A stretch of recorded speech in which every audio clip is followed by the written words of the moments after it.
नमस्कार दोस्तों, हमारे चैनल में आपका फिर से स्वागत है। क्या आपको कभी किसी सरकारी दफ्तर में जाकर लगा कि आपकी कोई अहमियत ही नहीं है? क्या कभी नेताओं के बड़े-बड़े काफ़िले देखकर आपके मन में आया कि लोग राजा-महाराजा और हम सिर्फ एक मामूली प्रजा हैं? अगर आपके मन में यह सवाल आता है कि मेरी तो कोई सुनता ही नहीं है, मैं अकेला क्या बदल सकता हूँ? तो आज का यह वीडियो आपके लिए ही है। आज हम उस सबसे बड़ी गलतफ़हमी को दूर करेंगे जो हमें कमज़ोर बनाती है। सच्चाई यह है कि इस लोकतंत्र में आप प्रजा नहीं हैं, आप मालिक हैं। जी हाँ, आपने सही सुना।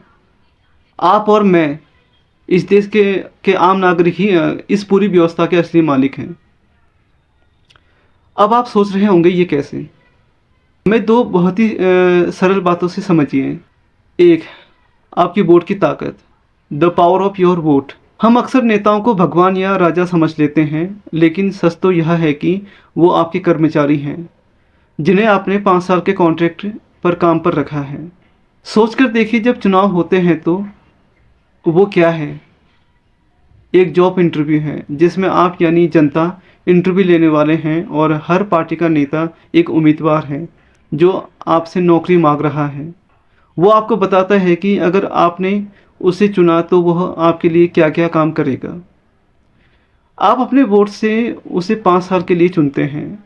अगर वो अच्छा काम नहीं करता तो अगले इंटरव्यू यानी अगले चुनाव में आपके पास उसे नौकरी से निकालने की पूरी ताकत है। तो अगली बार जब कोई नेता आपके सामने आए तो उसे राजा नहीं बल्कि एक ऐसा कर्मचारी समझिए जिससे आपके सवाल पूछने का पूरा हक है। आपके पैसे की ताकत, the power of your tax.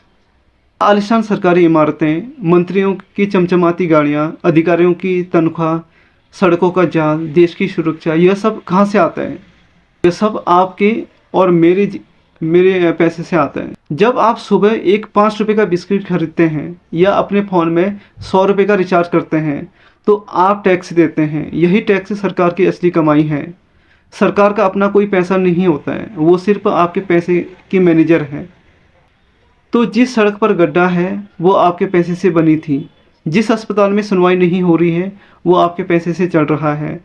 जिस अधिकारी ने आपका काम करने से मना कर दिया उसकी तनख्वाह आपके दिए टैक्स से आती है।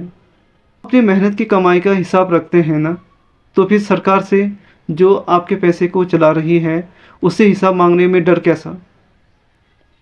अब समाधान और प्रेरणा की ओर बढ़ेंगे हम। सवाल यह है कि इस ताकत का इस्तेमाल कैसे करें? सबसे पहले ये सोचना बंद कर दीजिए कि मैं अकेला हूँ। आप जैसे करोड़ों मालिक और भी हैं। सवाल पूछना शुरू कीजिए। अपने गांव के प्रधान से, अपने पार्षद से, अपने विधायक से सवाल कीजिए।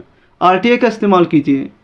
पूछिए, आपके दिए टैक्स का पैसा कहाँ खर्च हो रहा है? अपने वोट को सोच समझकर इस्तेमाल कीजिए। अपना कर्मचारी चुनते समय उसकी जाति या धर्म मत देखिए, उसका काम देखिए, उसकी काबिलियत देखिए। जागरूक बने और दूसरों को भी जागरूक कीजिए। इस जानकारी को अपने तक मत रखिए, अपने दोस्तों, परिवार और पड़ोसियों से इस बारे में बात कीजिए। आप कमज़ोर या अकेले नहीं हैं, आप इस महान लोकतंत्र के मालिक हैं। यह देश आपके वोट से चलता है और आपके टैक्स से पलता है। याद रखिए, सरकारें आती जाती रहेंगी लेकिन आप यानी we the people of India हमेशा रहेंगे। इस आवाज़ को दबने मत दीजिए। चैनल को सब्सक्राइब करें। इस वीडियो को हर उस इंसान तक शेयर करें जिसे अपनी ताकत का एहसास कराना ज़रूरी है। और कमेंट में लिखें, मैं मालिक हूँ। मिलते हैं अगली वीडियो में।